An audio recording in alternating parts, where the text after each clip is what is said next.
your AC is running on full blast.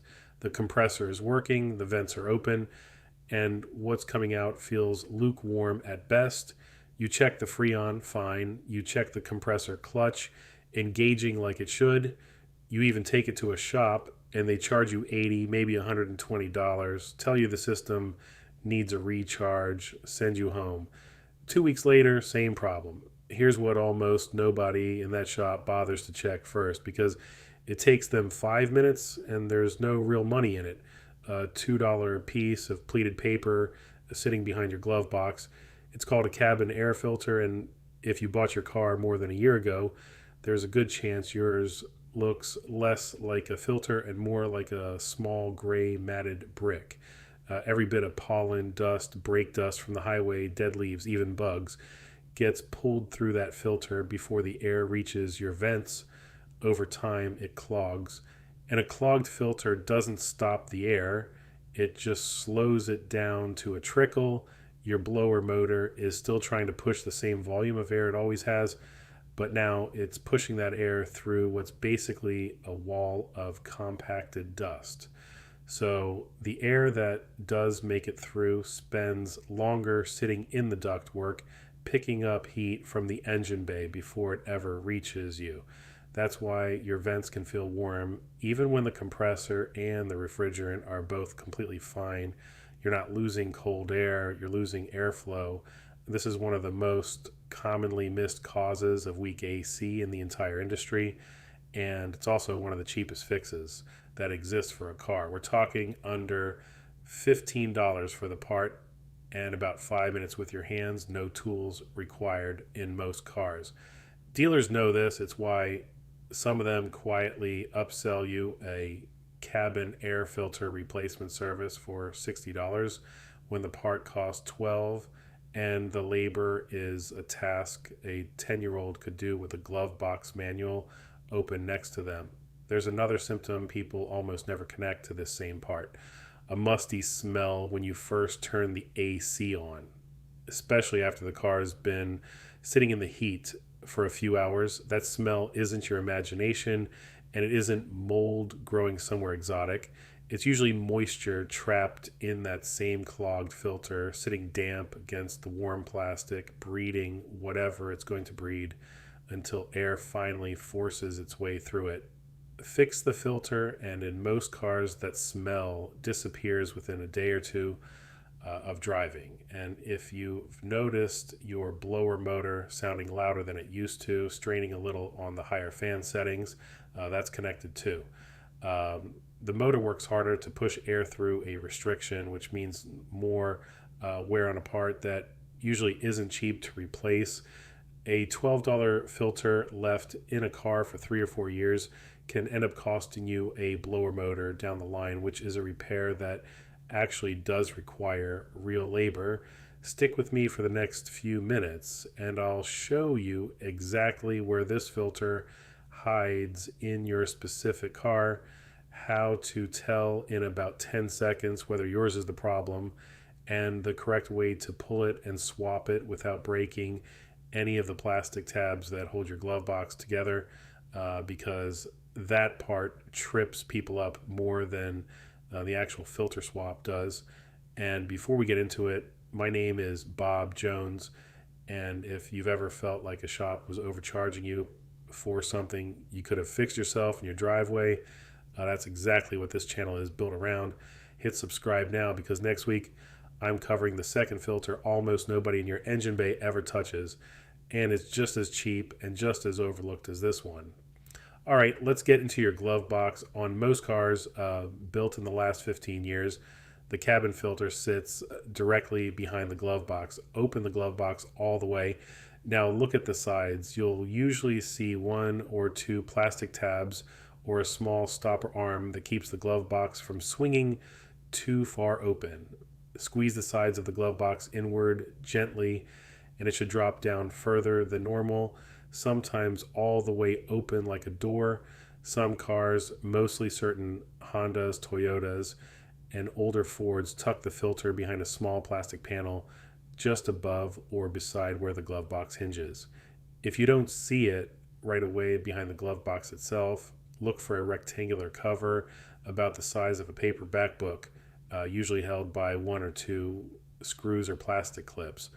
A small number of cars, mostly European models and some trucks, hide the filter under the hood instead, near the base of the windshield on the passenger side, under a plastic cowl panel. If your owner's manual mentions cabin filter under a hood diagram rather than an interior one, that's your car. Once you find the housing, there's usually a small tab or two small plastic clips holding the cover shut. No screwdriver needed on most models. Press the tab and the cover comes down or slides out. Pull the filter out, hold it up to a light, or better, hold it up against a bright window. If you can see light coming through most of the surface in a fairly even pattern, your filter's in decent shape. If it's gray, matted, and you're straining to see any light at all, or if you can see visible leaves, bugs, or a fine dust coating thick enough to touch and leave a mark on your finger, that's your problem. That filter has been throttling your airflow for a while now. Give it a light tap against your palm too. If a cloud of dust comes off it, you've been breathing that same dust every time your blower kicks on. Quick pause here. If this is saving you a shop visit, or if you just found out your filter looks like it hasn't been changed since the Obama administration, drop a comment telling me what you found back there. I read every one, and it helps the channel more than you think when this video gets comments instead of just views. If you're new here, this is also a good moment to hit subscribe, because the next video in this series covers a sensor under your hood that mimics rough idle installing, and about 4 in 5 people never think to clean it before paying for a part they didn't need. All right, filters out. Let's get the new one in correctly, because there's one detail here that trips up almost everyone doing this for the first time. Look at the old filter before you toss it. There should be small arrows printed on the frame, usually pointing in the direction air should flow through it. This matters more than people assume.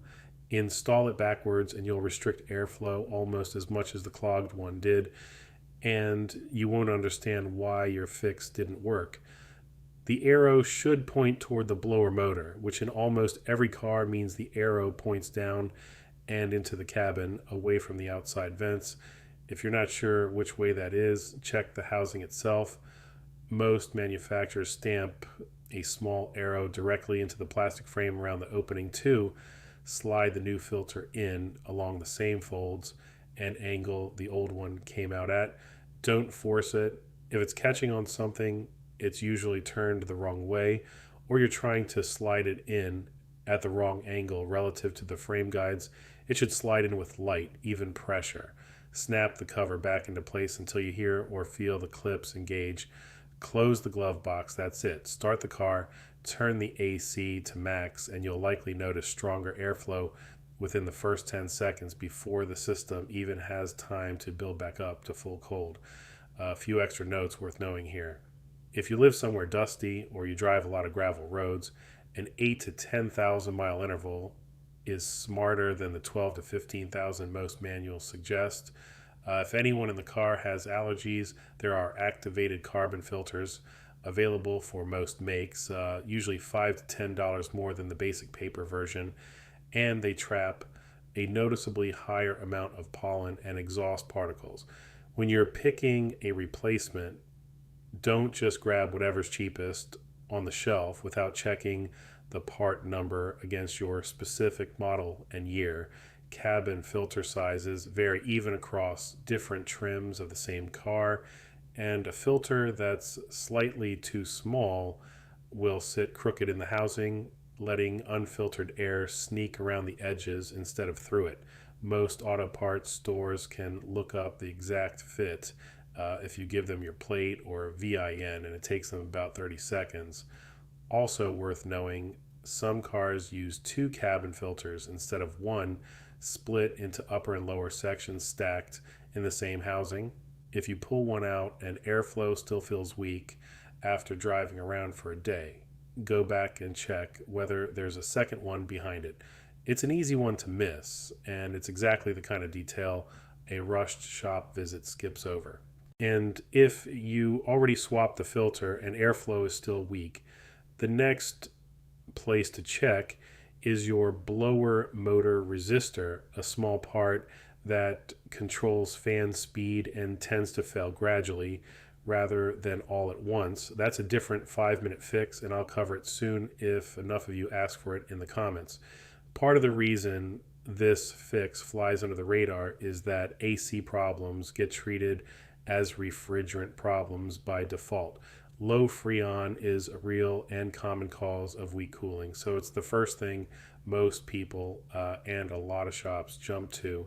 Recharging a system takes specialized equipment and gets billed at a premium, so it becomes the default diagnosis before anyone checks the $12 part sitting behind a panel that pops open by hand.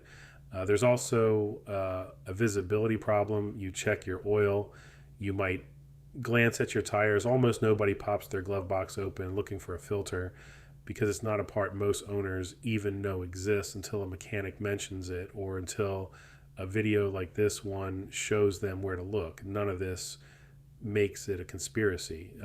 It's just a gap between what actually causes a symptom and what gets checked first, and that gap tends to favor whichever fix costs more.